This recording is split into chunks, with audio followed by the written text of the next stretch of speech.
quase pegando no sono, me ligam aqui da rádio. Barão, fique esperto, porque você pode ser convocado mais cedo, porque há possibilidade, tem boato de que o Lula pode ser preso e tudo mais.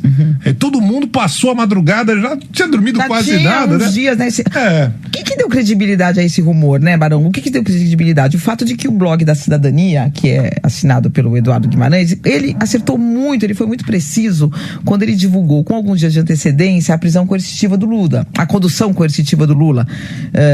Antes de começar a edição, quero pedir a você que considere apoiar o blog da Cidadania com vistas à última batalha deste país contra a extrema-direita, que já começou com o julgamento de Bolsonaro e só chegará ao fim ao término da eleição do ano que vem. Eu, Eduardo Guimarães, criei um site político em 2005, exatos 20 anos atrás, para externar minhas análises, mas eu era empresário da área de comércio exterior.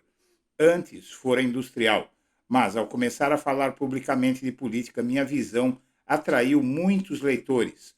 O site se chamava Blog da Cidadania. Devido à minha visão de que o caminho para o Brasil era pela esquerda, atraí muito ódio. Meu trabalho atraiu a atenção do então presidente Lula no seu segundo mandato. Eis que em 2010, no dia 25 de novembro, participei de uma entrevista com ele no Palácio no Planalto. Em abril de 2014 também, em janeiro de 2016 no Instituto Lula, também em 2022 em um auditório, já na véspera da campanha eleitoral, em que ele votaria para o terceiro mandato também, e em 2019 também, quando ele estava preso. Fui o último jornalista a entrevistá-lo e no dia seguinte à entrevista ele foi libertado. Em 2017, fiz uma reportagem que mostrou que Lula seria alvo da 24ª fase da Lava Jato, seria preso e conduzido coercitivamente. Eis que a direita e sua mídia finalmente destruíram a minha vida profissional. Tive que parar minha empresa e então só me restava o site Blog da Cidadania para sobreviver. Esse site foi destruído pelo então governador João Dória, que me impôs uma indenização de R$50 mil corrigidos por um erro de uma pessoa que alimentava o site para mim com notícias. Tive que passar a viver do canal do YouTube e hoje eu luto para manter a minha filha, que é doente, e fazer meu papel como comunicador que o destino me impôs. Preciso da sua ajuda, da ajuda do público, para continuar o meu trabalho. Sua audiência e sua eventual doação me ajudarão a continuar o trabalho cujo mérito é reconhecido por 500 mil de inscritos e por importantes figuras da vida nacional. Eduardo, eu queria dizer para você o seguinte, olha, que a minha relação de amizade com você extrapola a sua relação de entrevistador. Você sabe que amigo a gente escolhe. E pessoas de caráter como você, ao longo desse tempo que nós nos conhecemos, você sabe que qualquer coisa que você precisar, você pode contar comigo.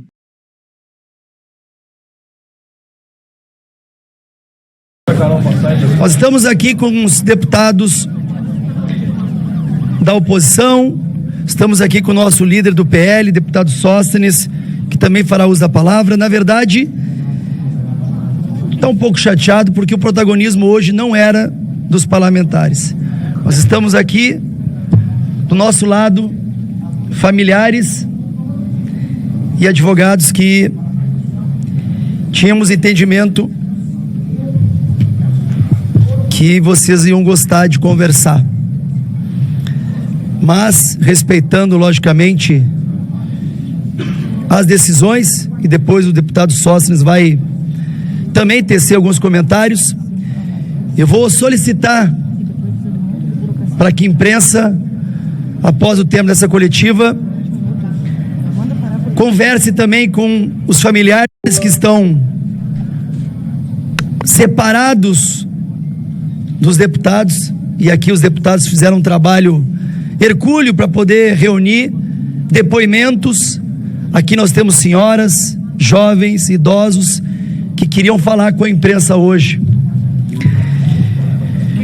Nós chamamos esta coletiva para trazer informações relevantes às senhoras e senhores em relação ao PL da anistia. E toda mobilização da oposição para incluir essa proposta na pauta de votações. Como todos já devem ter ciência, a oposição segue a obstrução, utilizando esse dispositivo regimental das minorias.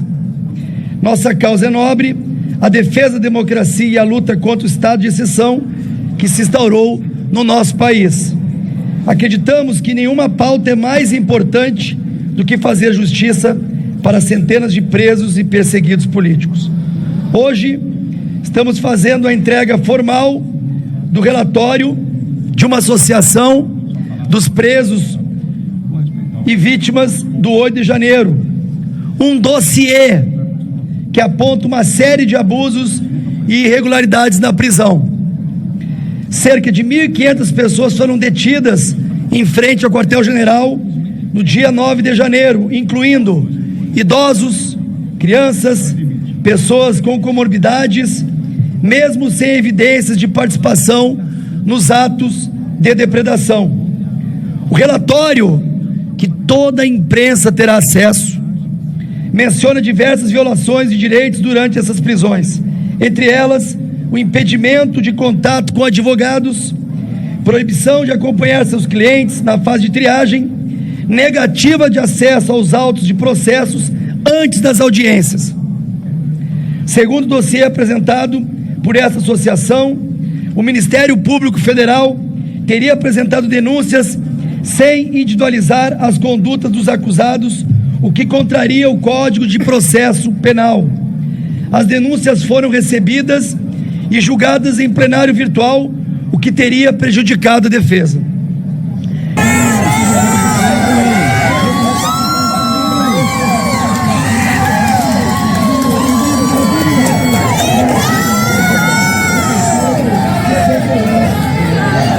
Peraí, moça, baixa aí, por favor.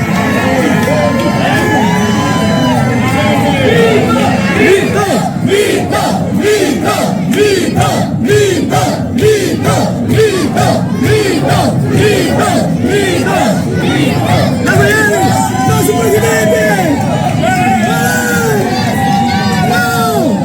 Força Bolsonaro! Força Bolsonaro! Força Bolsonaro!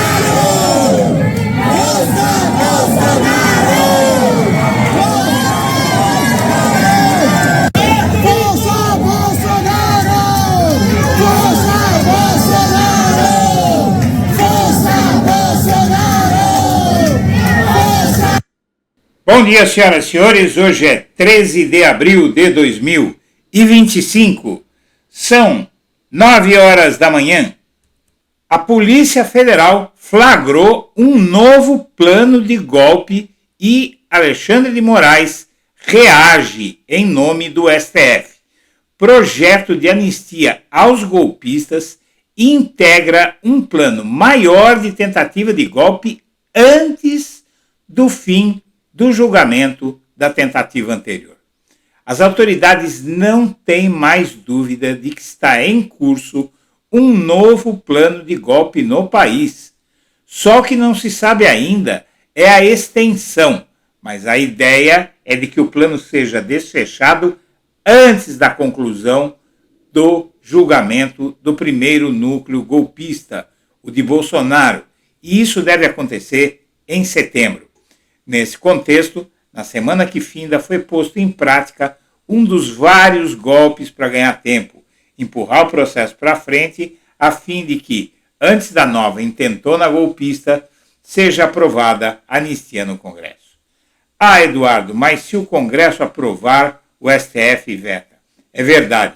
Por isso o plano de golpe. Os golpistas pretendem tirar Lula do poder na marra após anular o Supremo para que o núcleo crucial golpista não seja preso. Parte desse plano foi visto neste fim de semana. Bolsonaro já tinha agendado o procedimento relativo à suposta facada de 2018. Então ele achou melhor realizá-lo no âmbito de um grande show que você viu do sábado para o domingo.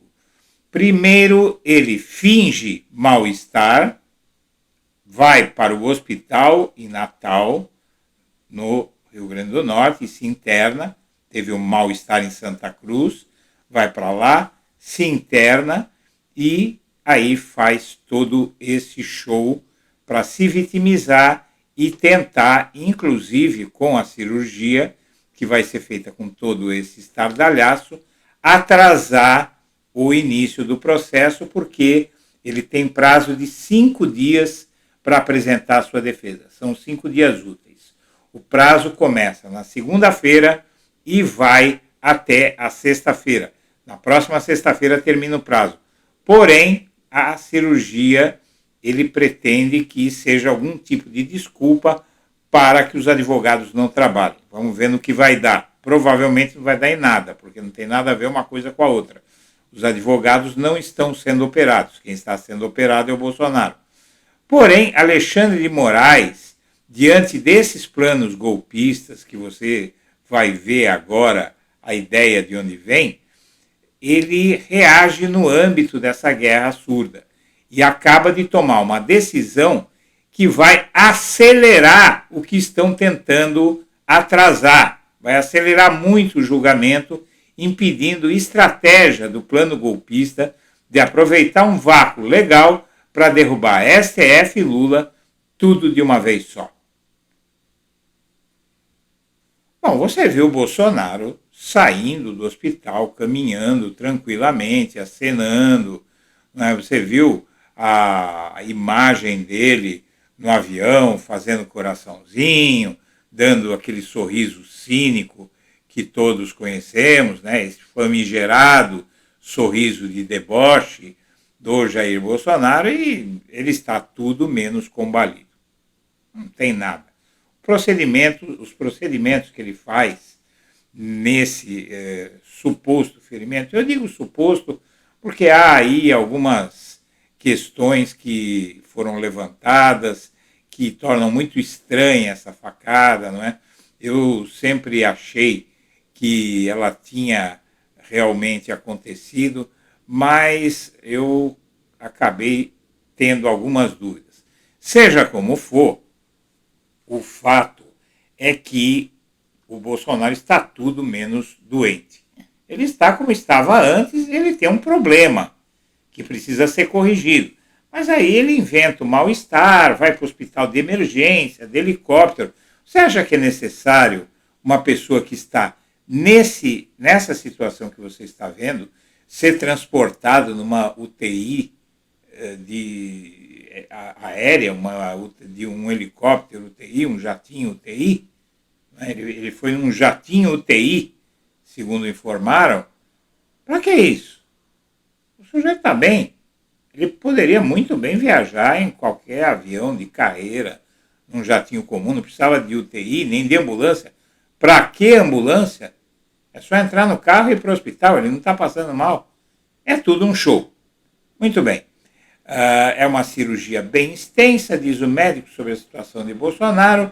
Ninguém sabe, ninguém viu, né? São médicos particulares, pagos a peso de ouro, num hospital chamado DF Star, que é a filial do Star Nova Conceição, que é outro hospital que o Bolsonaro costuma se internar aqui em São Paulo, que é um hospital de rico. Basicamente é um hospital de rico. Não tem nem tanto renome no que diz respeito à capacidade técnica, mas é um hospital de altíssimo luxo, né? É tudo que o dinheiro pode comprar em termos de hotelaria hospitalar.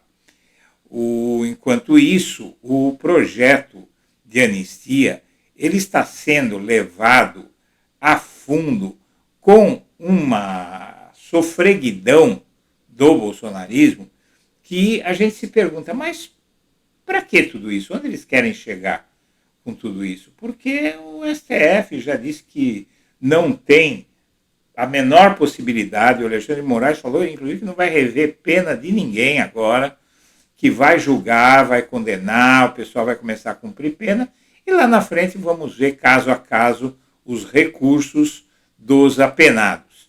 Porém, eles querem pautar de qualquer forma, estão fazendo pressão total, já reuniram as assinaturas necessárias e, pressionado pelo projeto de anistia, o Mota avalia cenários para atrasar isso, porque o Mota já passou a agir de forma refratária a essa ofensiva bolsonarista. Não só pelos ataques que ele recebeu, mas porque há algo muito estranho em tudo isso que você vai ver nessa edição.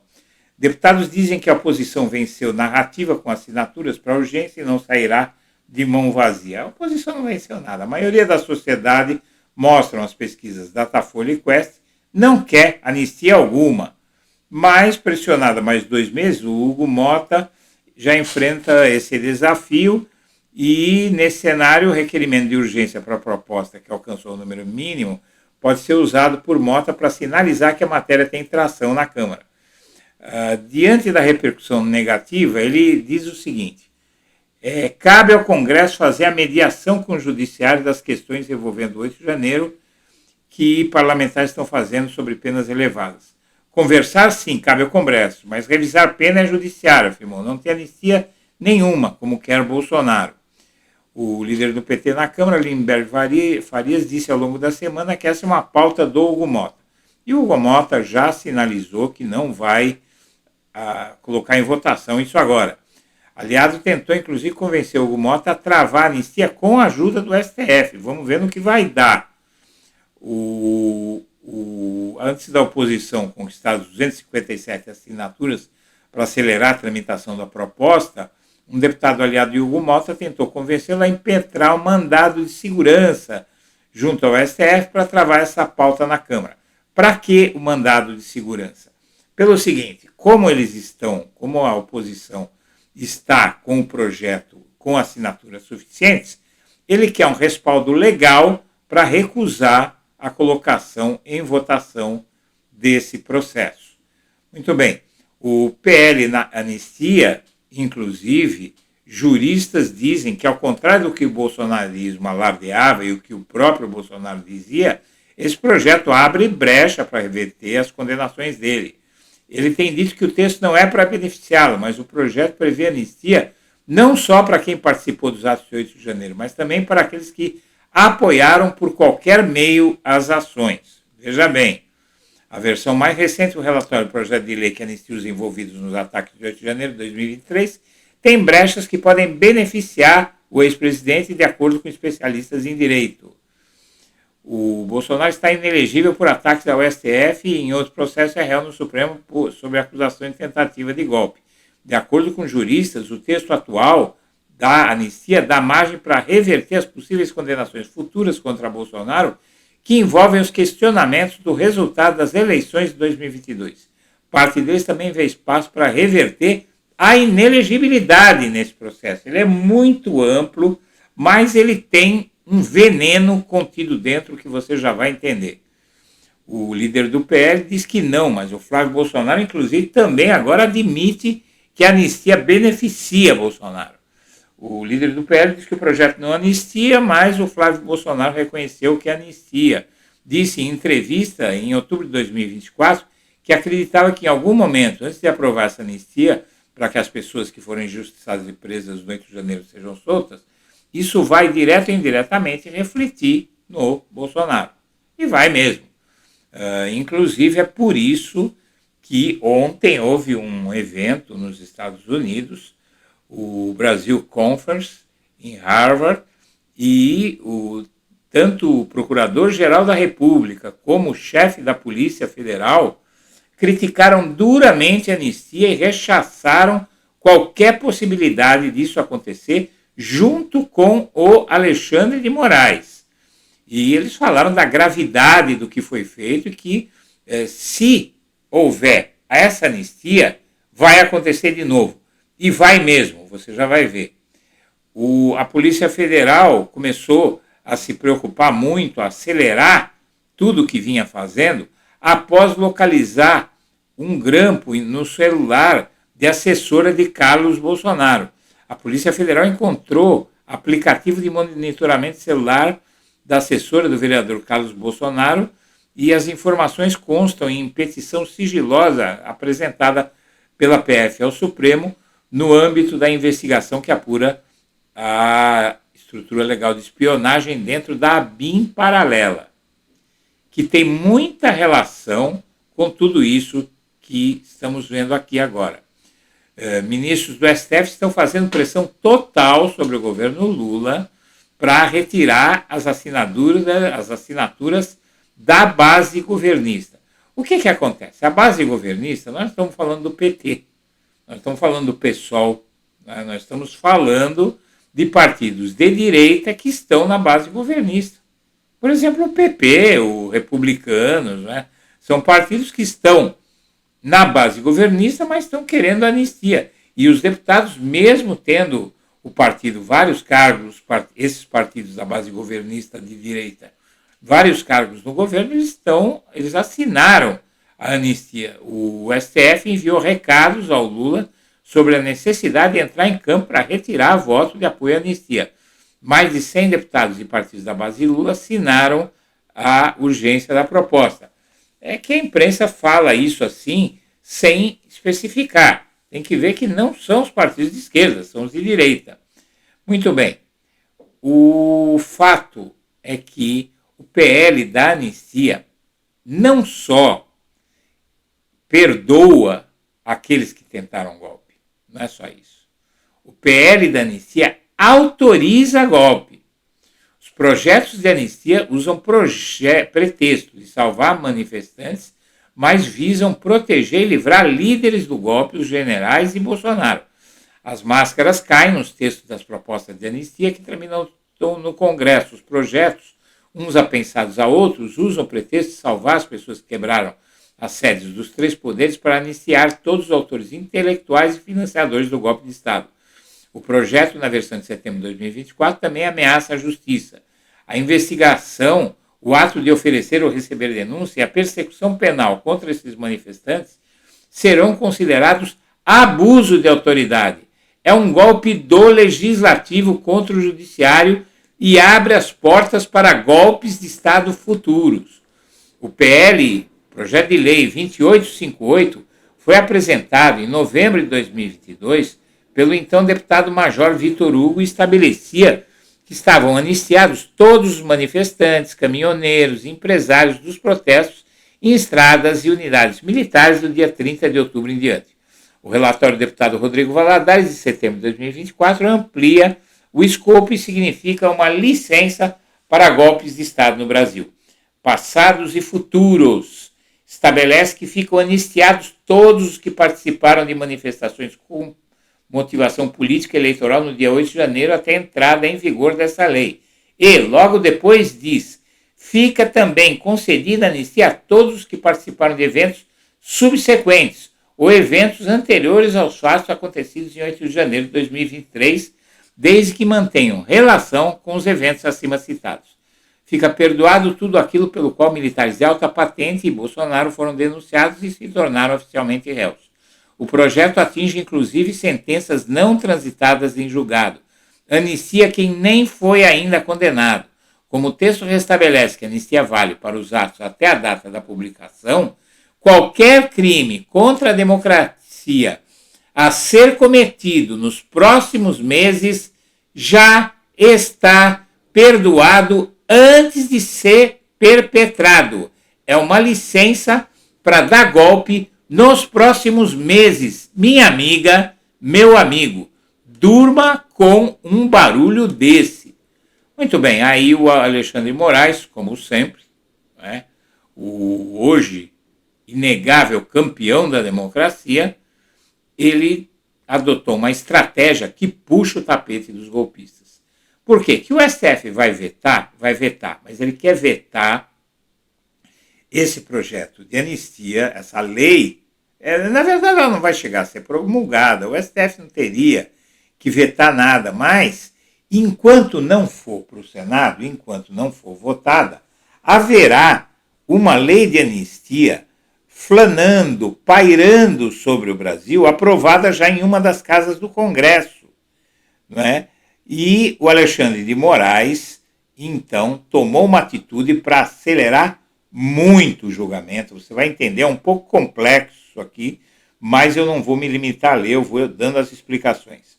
Veja bem, temos que ler para entender o que é que o Moraes está fazendo. Ele não intima testemunhas de defesa e deixa lacuna para acusados por golpe. Ministros do STF veem procedimento como antídoto para a estratégia de prorrogar os processos. Então, é o antídoto para quem quer atrasar o processo, o julgamento do golpismo de 2022-2023. A Defensoria Pública na União e Defesas alegam tratamento desigual. O Moraes adotou como procedimento para os casos de 8 de janeiro a intimação só das testemunhas de acusação, obrigando as defesas a levar as suas testemunhas para audiência no tribunal. Qual é a diferença em tudo isso?